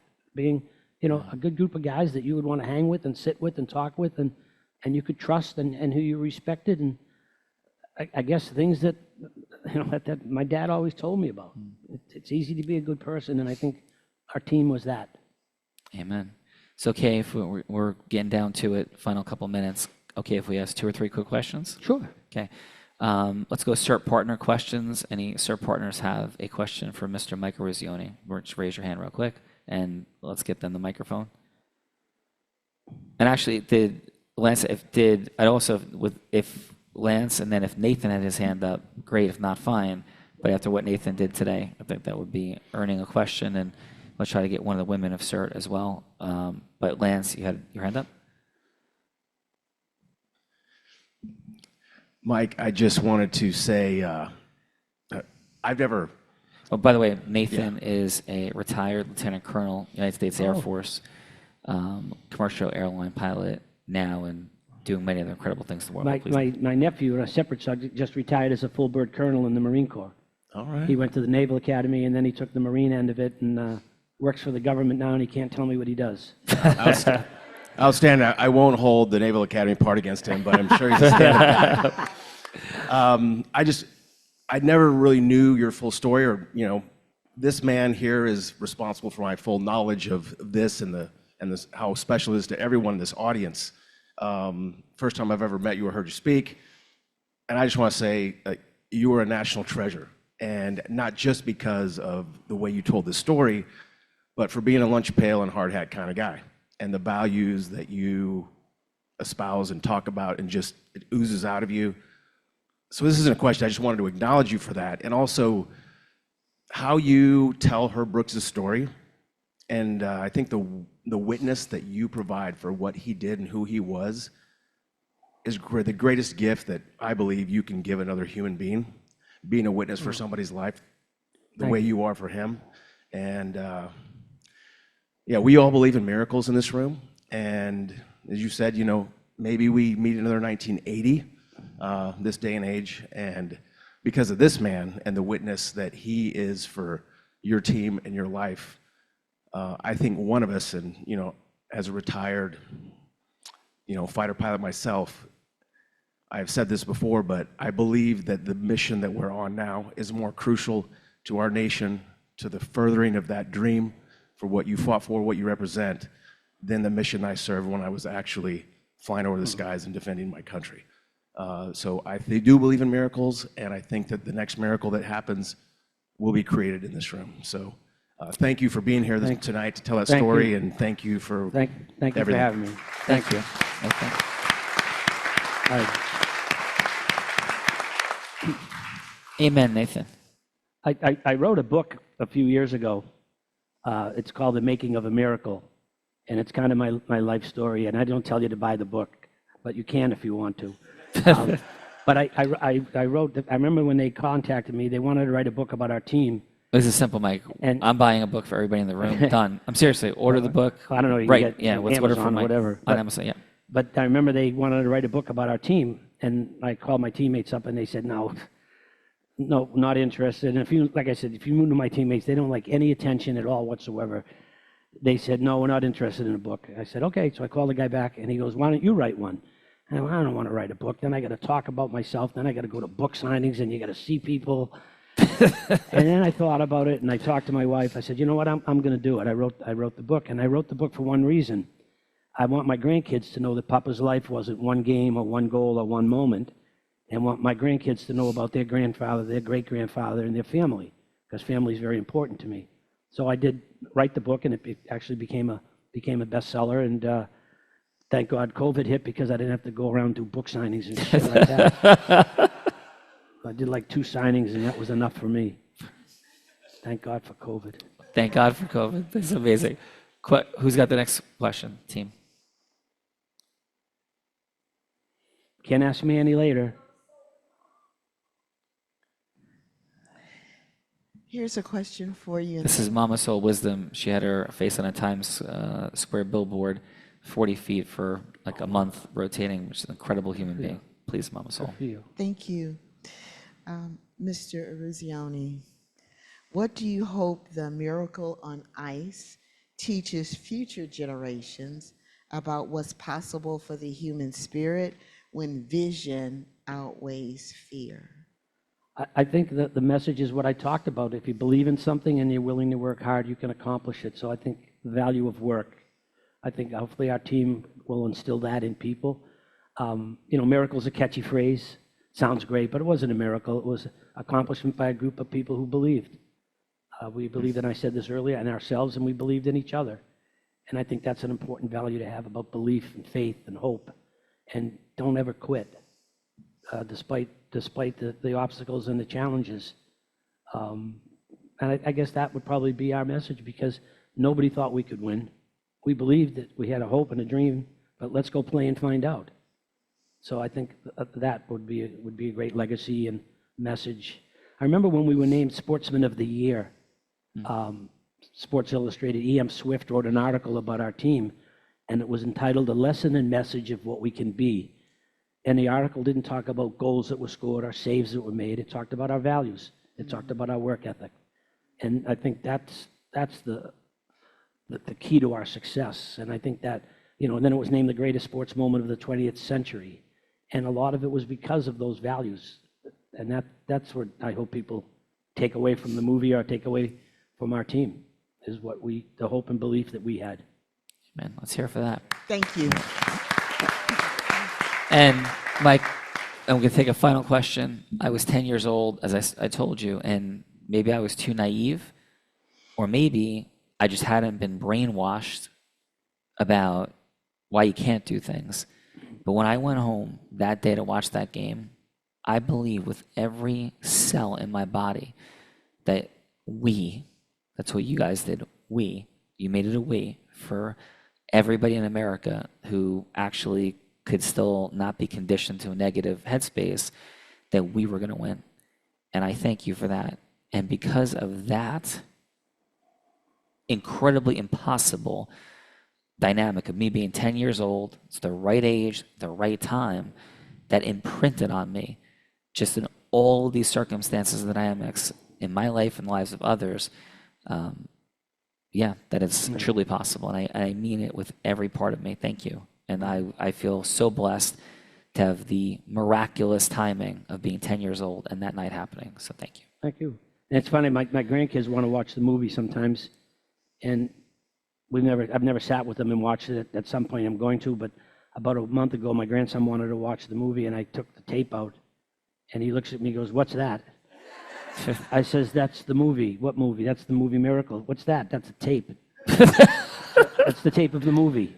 You know, spoiled little brat. It's not a CD. It's not a disc. It's a friggin' VHS tape. Here, watch it. Well, and Mr. Eruzione, and I have to say when I share this, far be it from me to ever even give you any advice, but would it be okay if I offered a thought really quickly? Yeah.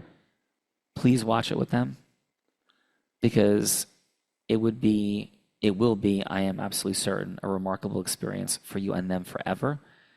And you have so earned what that will imprint on them forever. So No, just a thought. I'll watch it, and I think someday I'll watch the Soviet game with them as well. The problem with the Soviet, I don't want to be watching the Soviet game, which is on VHS. I don't want to watching the game, and all of a sudden one of my buddies shows up. You know, let it go, Mike. It's over. You know. But I do have a tape of every game that we played, and maybe that will be something maybe when the 18-month-old is a little older, we can all watch it together. Yeah, let's hear for that. Okay.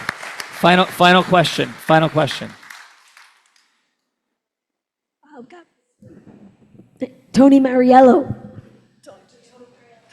Listen, we talk about, like, you think you're not smart. I don't think I'm that smart. This dude's a brain surgeon. Literally, an actual brain surgeon. So, yes. Well, I'm glad he's not a dermatologist. We'll get to that in a second. So just watching the clips and hearing the story, there's a lot of similarities to medicine and the way we were trained. And would you say that Herb Brooks was the toughest coach that you played for? No, my high school football coach and my college hockey coach were pretty intense. Really? But then again, we were talking about earlier, that's how coaches coached in the 70s. Yeah. You deal with it, I mean, live in the house with my father for 40 years and see how tough it was, So I tell people, Herb was like your dad. You love your dad, but sometimes you hate your dad because he makes you do things you don't want to do. That was Herb. So that's the way it's going to be. Okay, I can deal with it. You're only going to yell at me for 2 hours. Practice is over and I'm out of here. But he was demanding and he was challenging, but that's the way it was going to be. So if that's the way it's going to be, that's the way it's going to be. I'm not quitting. I want to be on this team. Yeah, some of the physicians here with me, we all trained in an era where our attendings treated us like that, and again and again and again. Right. And we just have our results were better because of that. We keep them in a special place in our heart because they made us who we are. Just Makes you stronger. and I wonder if some of that's missing today. You're with the university now, and do you notice that things have changed? It's a lot different. Yeah. Coaching kids today you don't coach them the way you used to coach. Don't yell at Johnny because you'll get in trouble. Yeah. But I think that the era that we grew up in was that kind of an era. Now they grew up in a different era. You got to learn how to coach today differently than you could coach 20 years ago, 30 years ago. Yeah. And the great coaches adjust that way. The great coaches understand, things. They can still be firm and disciplined and things like that, but you got to find a different way of doing it than I think the old coaches did. Thank you. Thank you, Tony. So Mike's got a great new doctor. Can you just share that real quick? My wife's a fanatic about going to the doctors. Got to go to the doctors. My dermatologist retired. So she gets me this new dermatologist. This was about, I'm going to say, 6-8 months ago. So I go into the guy's office. They sit me to go to the room 4. So I go to room 4. I sit down. I'm waiting for the doctor. The doctor comes in. He says, take your shirt off. So I take my shirt off, and he's got the thing, and he's looking. He's, that's good. That spot's good. That's good. And I have, after the Olympics, my girlfriend, who's my wife, I had this replica gold medal made for me. She worked in the jewelry business. And he looks at it, and he sees Lake Placid. He goes, Lake Placid. I went there last year. You know, that's where the U.S. hockey team won the gold medal. Swear to God. And I think he's messing with me, right? And they have the oval where Eric Heiden won 5 gold medals right next to the arena. And they have a museum, and they can watch ski jumpers, and there's a bobsled and a luge. Have you ever been there?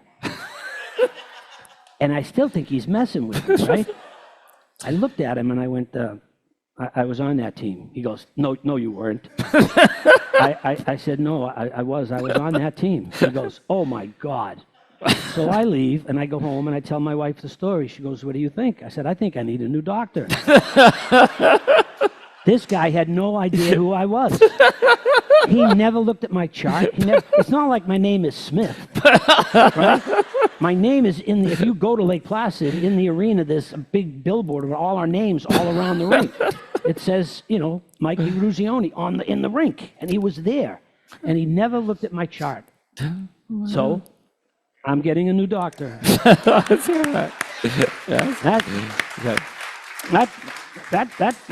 a true story. That actually happened. No Mike, idea. Anything left that you want to accomplish that is unaccomplished yet? Here, family, the congressional gold medal. You obviously have incredibly successful speaking business.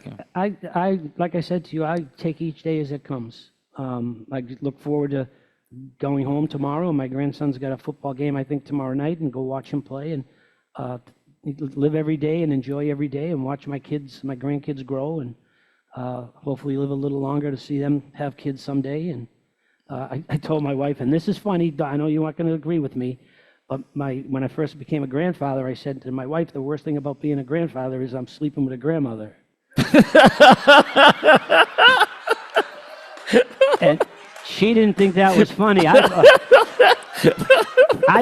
thought it was hilarious. I slept on the couch for the next month.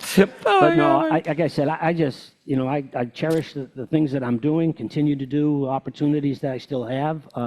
Working at Boston University is awesome. We're going to have another good hockey team this year. 3 years in a row, we went to the Frozen Four, Final Four, and maybe this year we can win it, which would be great for the kids themselves. But no, I just hope the plane lands on time tomorrow, and I'll make maybe 9 holes in the afternoon with the boys. That's a beautiful thing. Can't thank you enough for everything you've done here. Thanks for having me. The appreciation knows no bounds, and what I think would be a wonderful way to have Mike call this an evening would be to give him a little USA on our feet. What do you guys think? So let's rise to our feet as Mr. Mike Eruzione heads off the stage. Let's first of all give him a hand. Thank you. Thank you very much. Thank you. Thank you so much. Thank you, sir. Thank you. And let's hear a little USA, USA, USA, USA, USA, USA, USA, USA, USA. Mr. Mike Eruzione, ladies and gentlemen. Thank you. Thank you.